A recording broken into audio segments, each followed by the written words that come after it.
Hello and welcome to Football Friday here on Bay TV. We're here every Friday to talk all things football. I'm Jennifer Jewell and joining us in the studio we have our two favourite footballing legends, Graeme and David Fairclough. Thanks for joining us. Two contrasting weeks for our Merseyside clubs and we're going to reflect on those games in just a little while. But before we start, I want to reassure viewers who have written to us that our regular presenter Ian Ross is making a good recovery from his major heart surgery. So if all goes well, he should be back with us by the end of the season. So thank you to everyone who's written in and wished him a speedy recovery. OK, moving on to the football now. David, we're going to start with Liverpool, who've had a fantastic week. Let's start on the very convincing win against Manchester City. Yeah, it was a very good performance, very eye-catching. I think for a lot of people, perhaps who had any doubts of Liverpool's capabilities, I think last weekend's win over City showed that they're a real challenge now for a Champions League place, and the way that they dominated Manchester City was very impressive. I thought, I was stunned actually. I thought Liverpool's overall strength was superb. It was, and Liverpool have shown, haven't they, that they can cut it against the top teams in that game. Yeah, very much so. I think some of the home form earlier on in the season was a little bit doubtful. I don't think Liverpool were as convincing at home as perhaps you'd like to be, in any season. But this year they've turned things around now, making it very difficult for all the big teams to come to Anfield.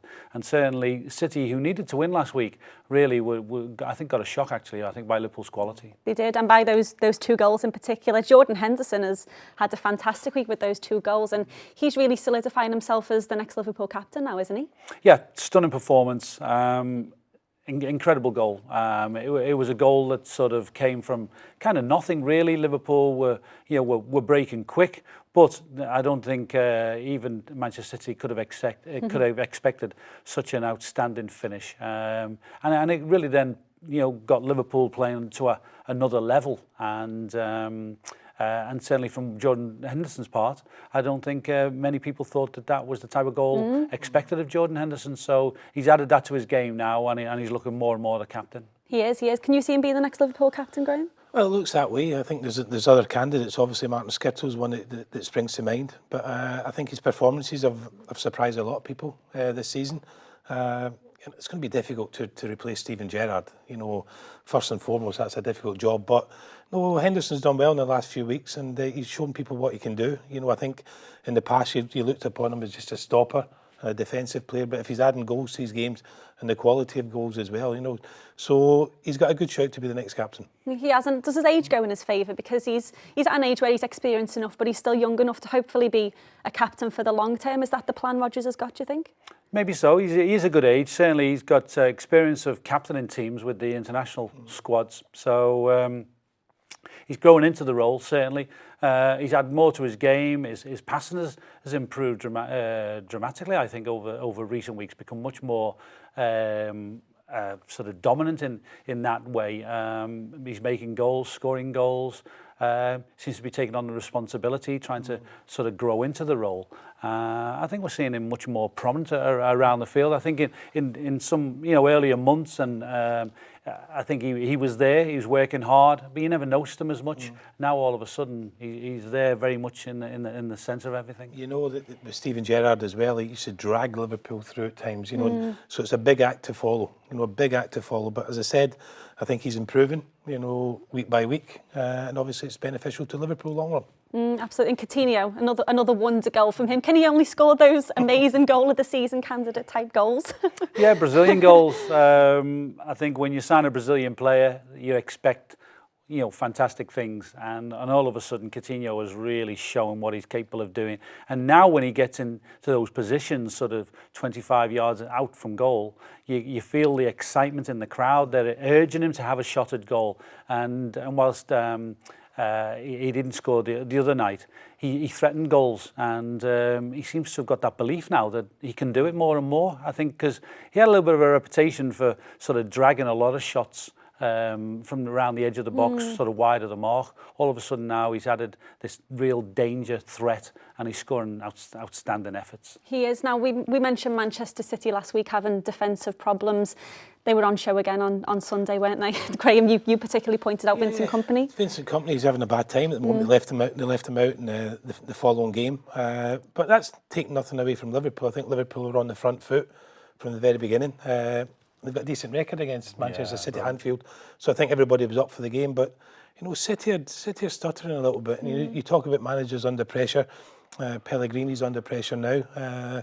But I'm disappointed in Manchester City. Whether Kompany is coming to that age where he's picking up a few injuries, it's affecting him. Obviously, his performances the last couple of weeks it has done. But City were disappointing to say the least.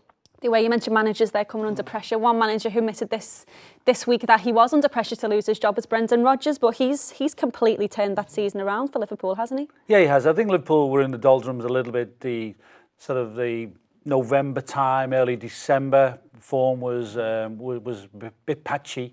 Wasn't as strong at home as perhaps I think we felt we'd like to be. It's interesting that Brendan should admit that he felt under pressure. He certainly seemed to give the impression he was a little bit under pressure. He seemed to be very alone on the edge of the pitch. He looked a little bit short of ideas at times. So it's strange from a guy who's normally so confident and so sort of outgoing to admit that he did feel under pressure, because I think we had our thoughts that he was under pressure, but I think. What did he change? What did he change? What has he changed? I don't know really. To be honest with you, the goalkeeper Mignolet has sort of has come on a ton. Looks much more dominant and much more confident in his own play. I think the play seems to have got a little bit more sort of adventurous. I think Liverpool were playing a little bit within themselves. Players have found a new edge, and that's something I think might remain a little bit of a mystery to us, because I think it's been done on the training ground. I don't think it was obvious on the pitch, but whatever's gone on behind the scenes has certainly sort of taken Liverpool to another level. Is this a key example of a club sticking by the manager in hard times, and they've come through it better on the other side? Should more clubs be giving managers more time? I think so, Jen. I think it's the easiest thing in the world is to sack a manager. And Liverpool weren't living up to the expectations that they had over the years, and Brendan was first to realise that. So as David said, just asking the question, what changed? And basically all the time it's hard work with the players, isn't it? It's getting back to the basics and doing what you're good at. Because Liverpool's performances the seasons before have been excellent, and they had a little lull. Every club has that. So it's just a case of getting your head down, working hard, sticking by the manager. Listen, Liverpool, massive club with the things in the past, and you're always going to be under pressure. whether it be a player, whether it be a manager, if the results aren't going your way. So. No, I don't think they would have sacked him. I honestly don't think that. And they're reaping the rewards now again because they're on a decent run and they've got a chance of top four. Absolutely. I think losing to Manchester United 3-0 when perhaps came as a surprise, because Liverpool played really well that day, and it could have been quite easy. 6-3 rather than 3-0 loss. Something sort of gelled, I think, at that point, and I think there was a bit of a unifying of everybody, sort of saying we've got to pull together. Going out of the Champions League was a blow as well, and he stumbled on the three at the back. That wasn't sort of, I don't think, designed particularly. I think against Basel, the in desperation, one or two things were tried on the night. The emergence of Chan as a centre back. I mean, who has become one of the fans' real favourite players these days. He's come on so well, and not in a position that was obviously expected of him. So I think he's unearthed one or two real gems, and I think you just hear in the crowd now the acceptance, the appreciation of certain players. They're finding new favourites, and that is instilling confidence, I think. Yeah, and an old favourite, Daniel Sturridge, has been there for a few years now. He turned up and done a great job against Burnley midweek, didn't he? He got a goal, obviously, with Henderson as well. But Sturridge looked back to himself a little bit, would you say? Yeah, I think that's there in his game, his natural danger around the box. I think maybe he's not fully 100%. I think maybe there's another half a yard maybe that he could actually find, and that will obviously will obviously come out. Being out for so long, I don't think you can really hit your best form, can you? You know, he was very fortunate, I think, scoring the goal when he did, and that took pressure off him. You know, coming into his comeback game, scoring a goal, and immediately alleviates the pressure. And then people thought maybe it's going to be week in, week out. Well, it's not going to happen. So he has had a little bit of a sort of a stop-start sort of time, but there's certainly great things in his game, which is obviously we're finding a benefit from. Yeah, and Liverpool are really coming into their own at the right time of the season. They've now got the second best record in Europe in domestic league, so they're doing the right things at the right time, aren't they? They are. I think, you know, last year Everton had a string of games, 7 games without defeat, and they won 7 games in the trot, and all of a sudden makes massive, you know, improvement on your league position and everything else. But no, Liverpool are getting players back at the right time. You know, we talk about Sturridge there. He scored against Burnley the other night, and it was his movement. His movement was great. Good ball from Henderson, but his movement. So they've got a threat, Liverpool. They've got a threat with the players they've got. You talked about Coutinho scoring goals, Henderson scoring goals, Sturridge is there, Sterling. So they've got a real threat. So they'll be close. They'll definitely be close. We talk about the top 4 and will they get in there? I think they'll get in there. You know, it's certainly not beyond them, and they've come at a good run at the right time of the season. You mentioned they're quite a lot of different goal scorers for Liverpool this season. A lot of people are chipping in with the goals, aren't they? Yeah, I think this was a point that was made, you know, a while ago. There was too much responsibility on somebody like Sturridge, and the fact that he wasn't there. Well, who's going to step up to the plate? Steve will always offer a goal threat and will always contribute a good handful of goals. But, you know, were the other midfield players going to do that? And now they're doing that, you know, like Henderson and Coutinho. Absolutely. Right, join us after the break when we're going to take a look back at Everton's week in football, which hasn't been as impressive as Liverpool's week, but we're going to hear Graeme's thoughts just after the break, so see you then. Yay. Oh.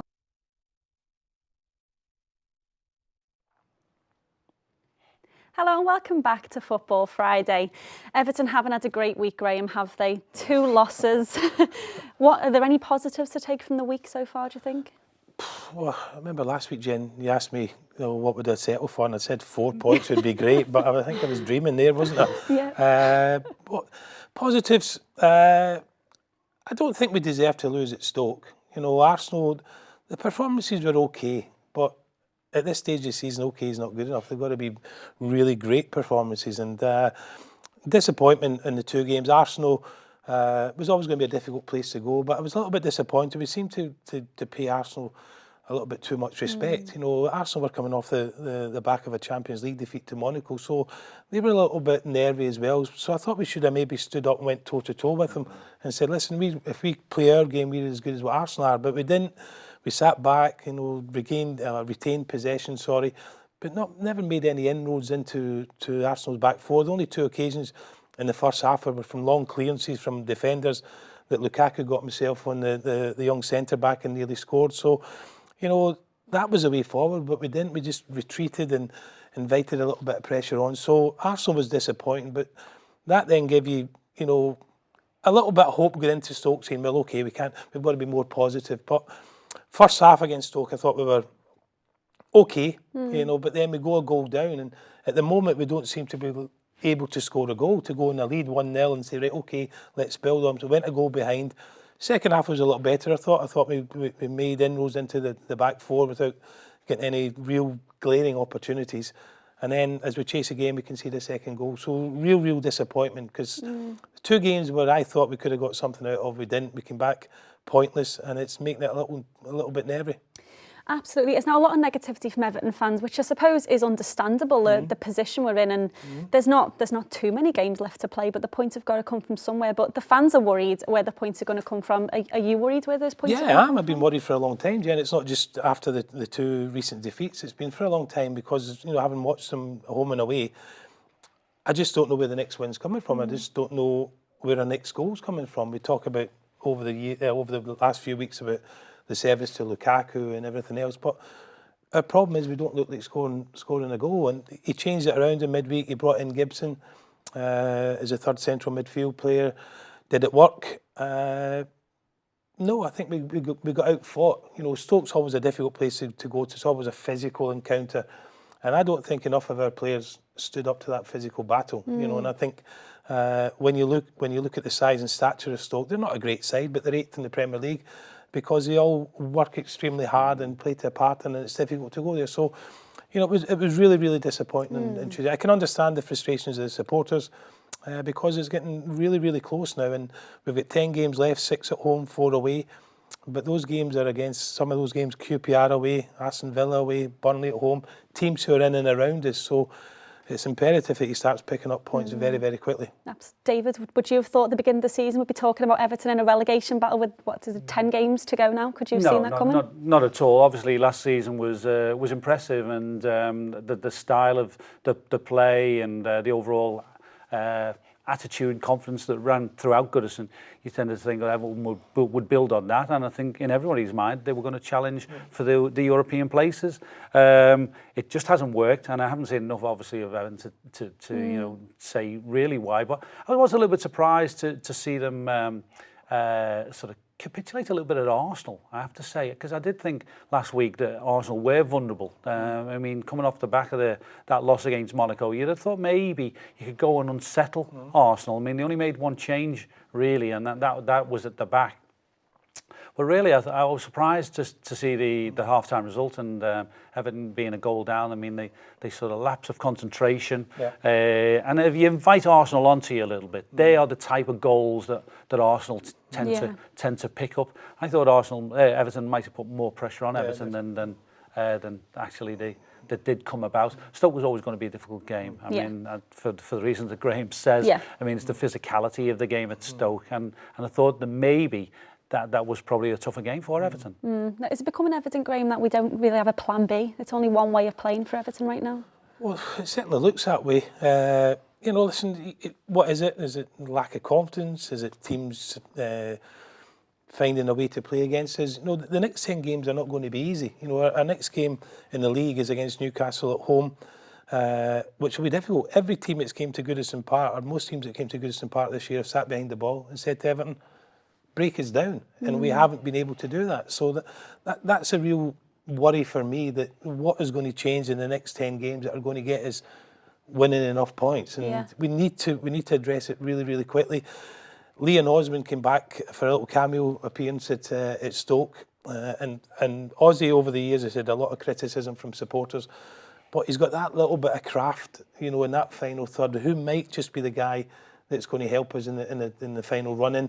You know, we've missed Pinar for a long, long time. Not blaming injuries, because everybody has injuries, but you know, Leon Osman might just have a big part to play between now and the end of the season. Yeah, he showed us quite apparently that you do need those experienced players, don't you? Especially going into the last 10 games. You might be the best technical player we've got, but a player of Leon Osman's knowledge and understanding and experience, as you said, it's vital to have him. Definitely, Jen. Listen, we can talk and people can blame the manager, and of course the buck stops with the manager, but as football players, when you cross that white line, it's down to you. You know, it's down to you to manage yourselves on the pitch.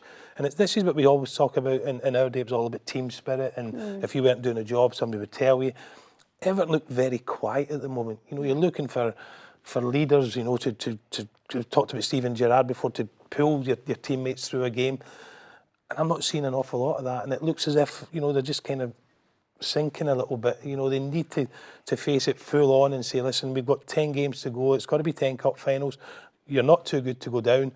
And it's going to be an interesting end to the season. When I think of Leon Osman, I think of Spark, and I think that's perhaps might just be, something that will be needed over the next couple of games, particularly. I think a couple of wins will see Everton roll all right. I think the fact that there are some poor teams in the Premier League, but Everton need that little bit of an injection of something else. And Osman is the type who can give you the goal he scored a couple of seasons ago against Manchester City.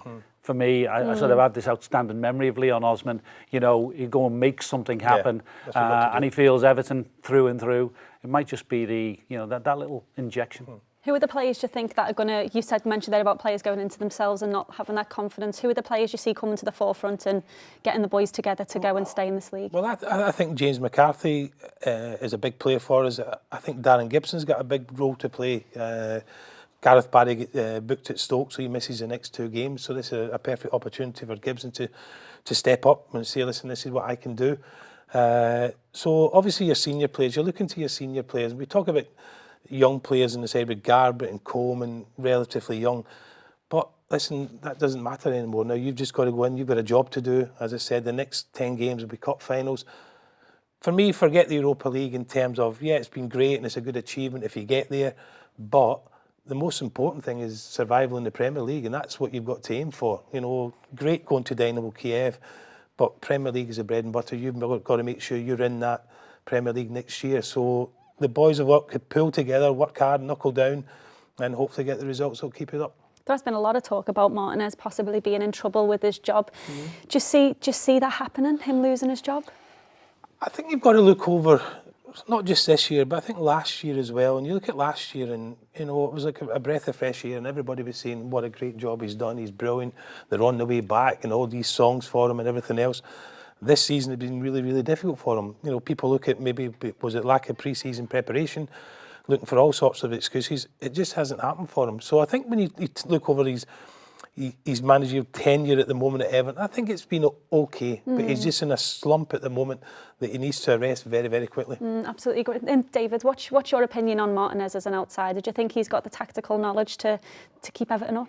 I think that one of the main criticisms of Roberto Martinez is sort of stubbornness, that he sort of does seem to, you know, see it purely from his, you know, his point of view.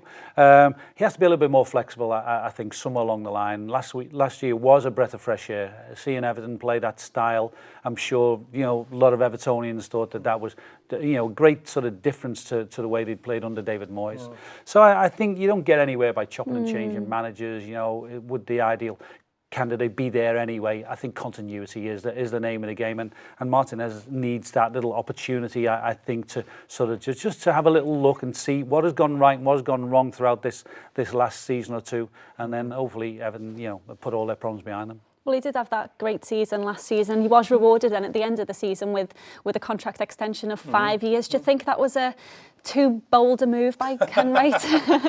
I think if people look at it now would probably say, yeah, but listen, you've got to, you know, Everton are great at trying to tie down the young players, and, you know, he's a young manager. The chairman's got a lot of belief in him. So, no, he's been given a 5-year contract.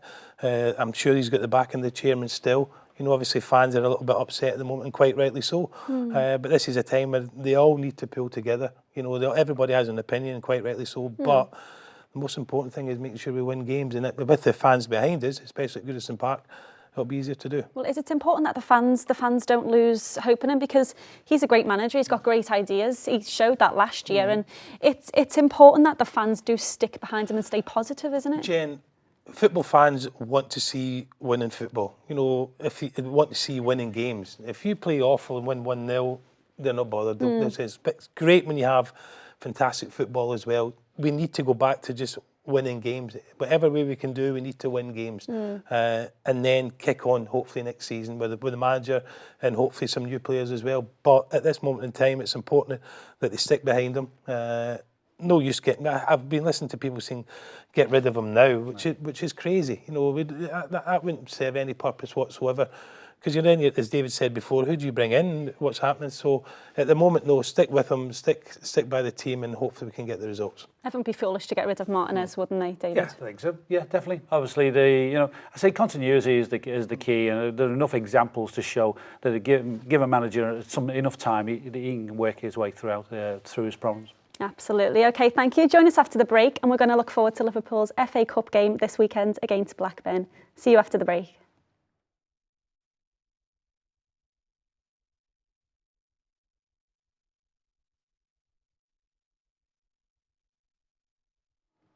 Hello and welcome back to Football Friday. Now, this weekend is FA Cup weekend and Liverpool are taking on Blackburn on Sunday. Liverpool flying in the Premier League, David, but can they keep that going in the FA Cup this weekend, do you think? Yeah, I think so. Winning is a great habit to have, and Liverpool are enjoying a good run of form. They look solid, they look very confident. And getting a home draw in the 6th round of the FA Cup is a huge benefit. Certainly it's the round where you'd like to sort of get the home draw and get a championship team as well. Liverpool obviously go into it, you know, feeling that they can advance to the semi-final. Absolutely, a championship team, sorry, not Champions League team, Blackburn. What can Liverpool expect from them? Well, again, Liverpool are favourites, and quite rightly so, Jen. I was speaking to somebody from Blackburn yesterday, and they were just saying that You know, they've had an awful lot of injuries. Shane Duffy, who used to be at Everton, is out now for the season. They're missing Grant Hanley, who's experienced as well. So it's going to be a patched up Blackburn side. Yeah, they've got the threat of Jordan Rhodes, but I don't think he'll have a look in, personally speaking, against the likes of Skirtle and the Liverpool defence. So it's going to be a tough afternoon for Blackburn. I think Liverpool win this one comfortably. But in saying that, Blackburn will have no doubt done their homework, and they'll probably can either go both ways. They can either come to Anfield and say, we're going to sit behind the ball and frustrate, and just in the off chance we might get a replay, or they can go and say, listen, we'll go toe-to-toe. If you go toe-to-toe with Liverpool, it'll be 4 or 5-0 for Liverpool. So it'll be interesting to see what the manager, how his approach is to the game. But they would take a replay all day long, so they may be a bit defensive. But either way, I still think Liverpool are going to win this one easily. And they'll take a replay, but I'm sure that's the last thing Liverpool would want when they're competing for the Champions League spots. Do you think they'll do anything to avoid a replay? Well, it's a home game, so they won't even have that in their makeup at the moment. I think Liverpool have two options. They get out the traps quick. They put Blackburn very much on the back foot, and if they get an early breakthrough, then they make an easy afternoon for themselves. Alternatively, they have to then settle in for a long afternoon, where ultimately Liverpool's strength will win through. I would think if Blackburn do defend, deny Liverpool that opportunity of making an early breakthrough, and frustrate Liverpool, ultimately I think the strain will prove too much for them, and I really can't think a replay will come about. I think they'll do well to really to take it to the wire. I think Blackburn. I mean, as Graeme points out, Rhodes is a threat. He's got a great goal scoring reputation, but whether or not he has enough around him to actually sort of create great opportunities, he might get few. He might get few opportunities.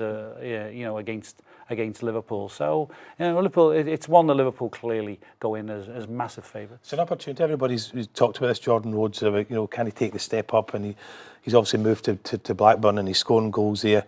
This will be a test for him.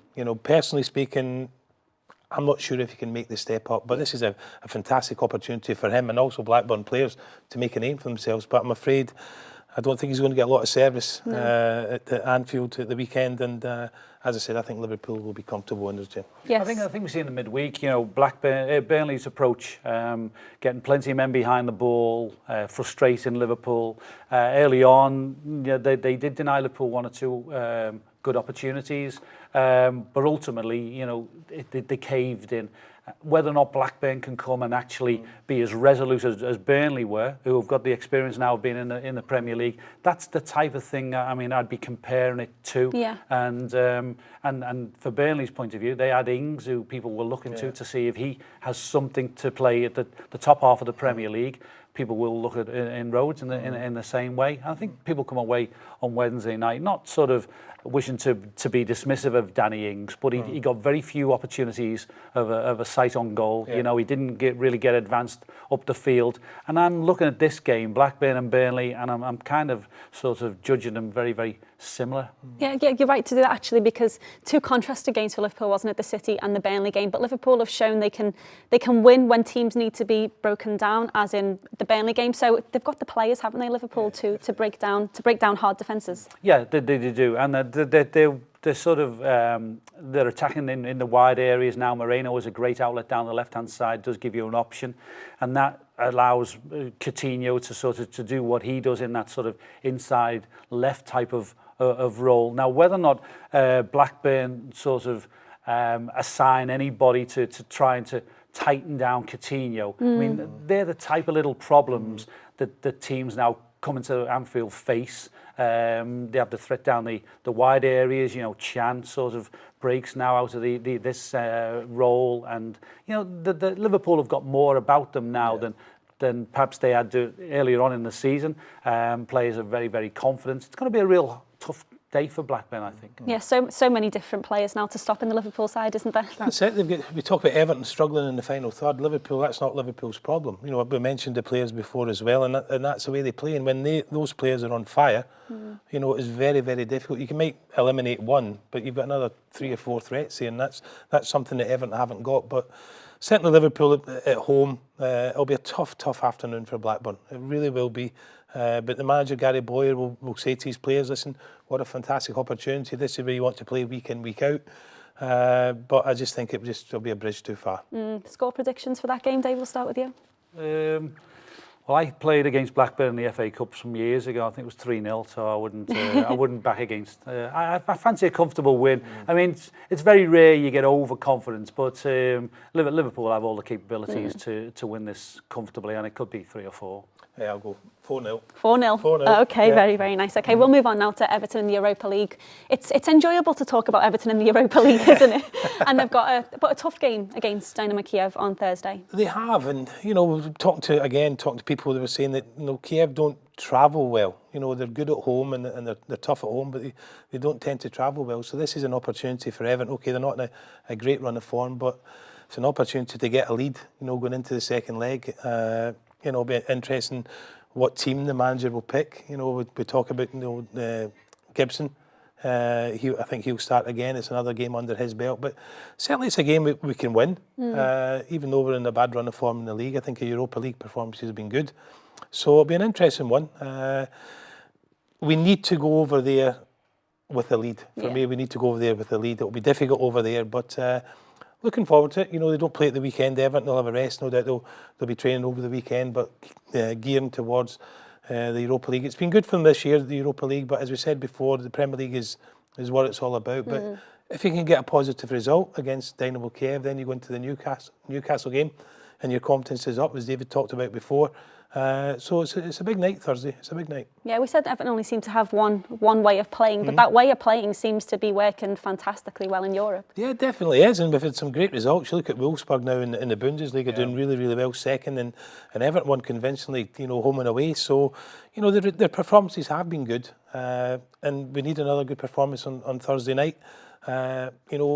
We just need something to seem to kickstart the season, give us a belief that we can go on and do things. But in saying that, we need to get better performances from the players.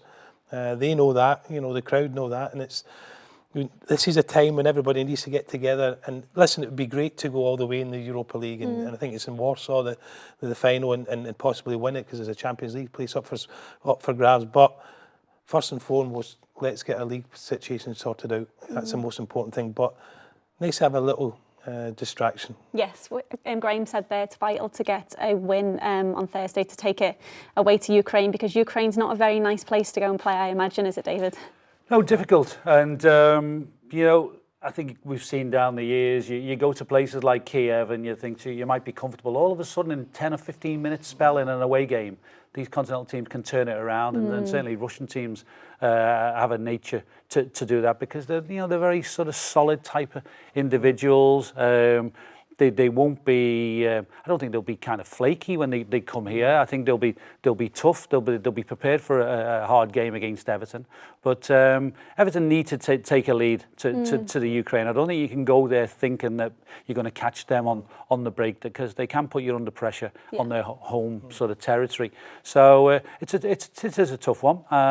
Of all the names perhaps that Everton could have got, Kiev might have been one that you want to avoid. They've got a very solid European tradition, and it's a tough one. But it's a game or a tie, I think, that will be decided probably by the odd goal. I think 2-1, 3-2 over 2 games, is going to decide it for me. Graeme, will the fans still be up for this Europa League? Because we've been so into it all season, but now the loom of relegation is there, and will the fans still be up for this game? I think they will do. Yeah, I still think they will do. I still think they'll get the belief, especially at Goodison. You'll get a decent crowd there, and European night under the lights on a Thursday night. I think you'll get a decent crowd. I think they'll still want us to do well. I think we want us to win. But if you gave them an option, Premier League survival or Europa League win, I think they'd take Premier League survival. And of course it's great to win a trophy, and you want to win trophies, but when you're talking about maybe losing your place in the Premier League, I think there's only one that you would take, and that's a Premier League survival. Because it's not going to be easy, because we play Dynamo Kiev on Thursday, followed by Newcastle on the Sunday, and then a long trip to Ukraine, followed by a trip down to London in QPR. People say that's the problem with the Europa League, but I always say that you play every league game to win, and you want to get as high up the league as you possibly can, and with us getting 5th last year, that made us European. So that was success for us to get in there. So that's just part and parcel of football, you know. So I don't blame the Europa League for a slump in the Premier League. It's just something we've got to deal with. Can you see Romelu Lukaku turning up again with another couple of goals? I would like to think so, but just as we talked about Liverpool very quickly about how they spread the goals around, we need to do that more. We just can't rely on Romelu Lukaku. Who do you want to see contribute to those goals? Well, Kevin Morales has got to contribute, but I think our midfield players have got to contribute as well. And it's all right saying you've got holding midfield players, but they need to weigh in with goals. You know, I think so. You know, Gibson, McCarthy's goal scoring record is poor. They need to start weighing in with goals. You just can't rely on Romelu Lukaku and Kevin Morales occasionally. So everybody has to do their bit. Absolutely not fair. Okay, so score predictions for that game as well? 2-0 Everton. Okay, David? Yeah, I think it will be tight, and as I said, I'd rather look over the 2 games rather than I think 3-2 somewhere along the line. Absolutely. Okay, join us after the break when we're going to be looking back at Tranmere's week in football and talking about Steven Gerrard's charity game. Join us after the break.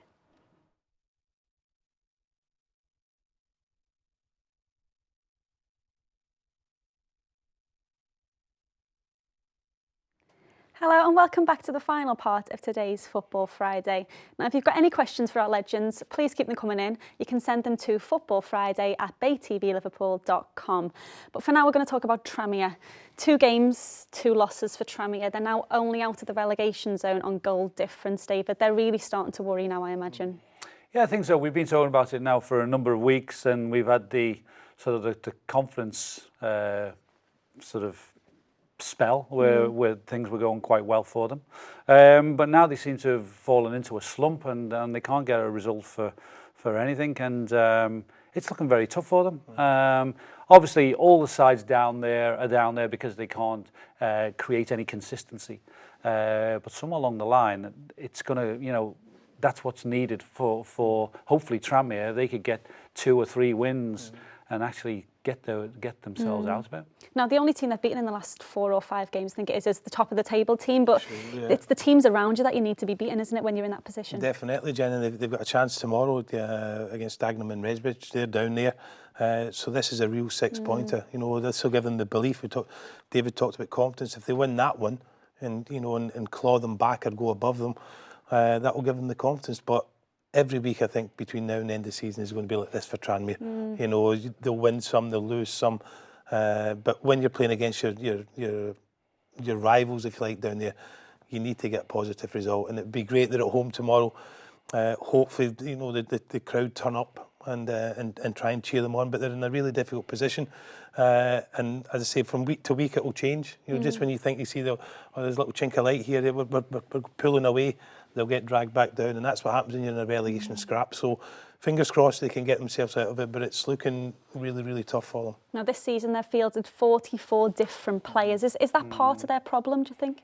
Well, I think it's a problem for all the sides that are low down, that they're all looking for something. They have obviously players on short-term contracts, and from time to time they're sort of the kind of gifted sort of somebody who maybe is an unfound talent, you know, or unearthed talent, and so they throw in trialists in throughout the course of the season. So it's understandable that they try so many players, but this stage of the season now, I mean, you really need players to stand up and show some guts and courage. Really, unfortunately, it's not easy, you know, because there's a lot of nerves in the dressing room and one thing or another. And I mean, you're looking to 1 or 2 key individuals maybe to inspire the group, but it takes courage, doesn't it? Being down there. It's very difficult when you bring in all these players. You know, you're looking for a consistency, you know, in your team and your team selection. You can play your best team, and for whatever reasons, injuries, suspensions, they're having to bring people in. They're not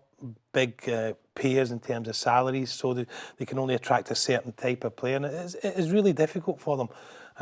They'd like, I bet if you ask the manager, Mickey Adams, he would like to work with a group of, say, 19 players and pick from those players, but it hasn't been the case this year, and he's found it really difficult. But he'll be working extremely hard. He'll still have the belief that he can pull things around, but I'm afraid it's looking quite grim for them. It is, but can you see them staying up? I think tomorrow will go a long way if they can get a positive result tomorrow against one of their rivals, maybe. But I think it could be really difficult. I fear for them. I do honestly fear for them. And it's not just if they drop out of the league, which will be it's where they go from then. You know, you've seen teams in the past, you know, drop out and just end up winding themselves up. You know, Hereford are a prime example. They've been in the league a couple of years ago now. There's no longer any Hereford United. So they've got to be very, very careful, Tranmere. I'd hate to see that happen, but it's looking a little bit grim for them this season. No, it's not something anyone in Merseyside wants to see, is it, David? Tranmere going out of the league? No, they've been a huge part of the football family for so long, and you tend to, you know, you talk of Tranmere as the third team of Merseyside. So no, we want them to survive, but it is going to be nip and tuck. It's going to go right down to the wire, I think. It is. We're looking forward to covering that, and hopefully they can stay up. We're going to move on now because Steven Gerrard has announced yesterday, I think it was, that he has just announced a charity game playing at Anfield at the end of the month. Loads and loads of top names coming together to play for that. I think Suarez, David Fairclough. Have you not been invited, David? No invite? I don't think I could quite keep up with Thierry Henry and the like these days. Oh no, and Suarez. We've got Alonso there, Torres is there. It's going to be a fantastic game, isn't it? Yeah, it's a nice occasion. It's strange perhaps that it's being fitted in at the time that it is, but obviously, you know, the time is very difficult to now between now and the end. So it's very good that so many players have offered their services, and it shows the deep respect that there is for Stevie, that they're willing to actually cut into their sort of normal football calendar to take part. I know a lot of people have been talking about Suarez and Torres have both announced that they're going to be playing. That's something that Liverpool fans really wanted to see a couple of years ago. Will we look forward to seeing them play together? It will be interesting, won't it? And as you say, that was the dream team, so to speak. It didn't unfortunately happen. So it'll be interesting. I just wonder how they're going to pick the teams, whether or not Stevie and Jamie are going to be there, and they're going to pick, you know, sort of like they'll pick their favourites and they'll gradually put their teams together. I don't know. So I don't know who will have the job of actually putting them together. But there would be a fascinating little combination. Yeah, some really good players there. Some really good players. It should be a really decent game, you know. And I know that you're saying about the prices as well, Dave, which is relatively cheap. So it should be a good occasion. Who do you think will have first pick? Steven Gerrard, all day long. But I mean, it's dream team football, isn't it? It's fancy football. It's you know.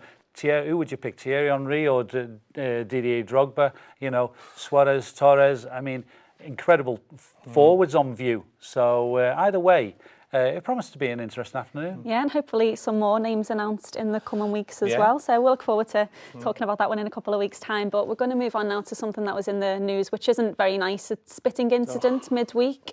Graeme, I know you're particularly not happy with that, are you? No, not at all. I think it's the worst thing anybody can do to anybody like a spitting. And we saw the reaction from between Evans and Cisse. Having watched the footage again, you know, I mean, we were talking about it off air before about, you know, did he mean it? Did he not mean it? I think it's a hard one. Papa Cisse, for me, definitely spat on Johnny Evans. Now, he's done that for a reason. But I'm not sure if Johnny Evans meant to spit on Papa Cisse to start with. Listen, only Johnny Evans knows that. But I'm sure he's going to get a ban as well. But it's you don't want to see it in football. It's the worst thing that can happen. I remember playing in the World Cup finals in Mexico and played against Uruguay, and that's all they were doing all game, and it's really horrible. And for you to try and keep your temper, you know, it's a really difficult one. So we don't want to see that, and I think they've done well by banning Cisse for 7 games. Johnny Evans will just have to wait and see what he gets. It's 7-game ban. Do you think that's a sufficient punishment for that? It's massive. I think. I mean, at times I think people can compare, you know, the rights and wrongs of various crimes and which is greater and what have you. It seems extreme. I mean, in our culture, spitting is abhorrent and certainly has no part to play. But in other parts of the world, you know, Africa, South America, they're not probably as sort of tough on these type of things as we are. But whether or not, you know, 6 or 7, I'm a little bit shocked at 6 games. I'll be honest. I do want it sort of out the game. I mean, so much. I mean, instances of it are very, very rare. I mean, we don't see that much. So clearly, the punishment works. But no, it's something that we want to eradicate. And I've not really seen the incident that much actually. So you know, only time will tell. Yeah, go on, It's Graeme. something you don't want. You know, kids, you know, we talk about role models, football has been role models, and it's something we don't want to even come in anywhere near British football, whether it be in the lower leagues or the higher leagues or whatever. So I think the 6-7 game ban is good, and it just says, right, you know, and it just tells you, right, that is what you get if you're involved in something like this. You're not going to get off lightly. So yeah, we can talk about, you know, the punishment for tackles and everything else, but no, I think 7 games is he won't do it again. Yeah, put it that way. He won't do it absolutely, again. absolutely, he won't. Okay, we've got a question for you two now from a viewer called Matthew Hunter. He has asked, which current player from your club would you most like to have played alongside and why? I know what you're going to say. Yeah, go on, we'll start with you, Graeme. You can tell us yours. Dearie me. Or shall we start with start David? with David? Yeah, start with David. Go on, David. Yeah, it's got to be Stevie G. Obviously, what he has brought to Liverpool down the years is just immense, and you know, all the ex-players from all the different generations have all said the same thing. Yeah. I mean, he would have made it into any group or any team of, you know, go however far back. And it would have been great to play with somebody like that. Obviously, the service that he gives you and the times that he sort of has rescued the team as well. But for me as a forward player, the service that he would get would have been immense. I would say Leighton Baines for, I think, service from set pieces and everything else would be top drawer. But I'd like to play with Romelu Lukaku just to show him a few things. Would you have scored as many goals as him now? No. Okay, thanks for your time, guys. Join us next week when we're going to look back at Liverpool's FA Cup game and, of course, at Everton's Europa League game on Thursday. Thanks for joining us today and see you again next week.